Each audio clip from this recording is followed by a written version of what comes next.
আসসালামু আলাইকুম। আজকে অতি সহজ চায়না গ্রাসের একটা ফালুদা রেসিপি নিয়ে এসেছি। প্রথমে আমি একটি পাতিলের মধ্যে 1 ক্যান কন্ডেনসার দিয়ে দিব।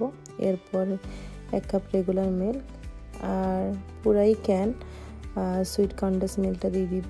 এরপর ভেজানো যে চায়না গ্রাসটা ছিল ওটা দিয়ে দিব।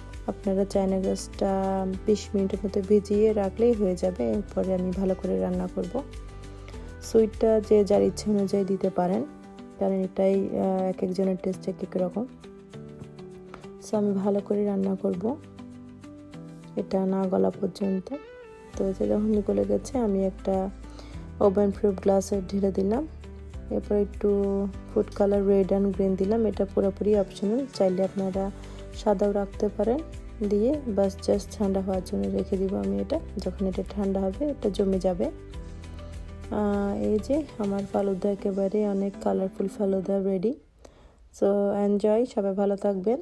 নতুন করে রেসিপি নিয়ে আবার আসবো।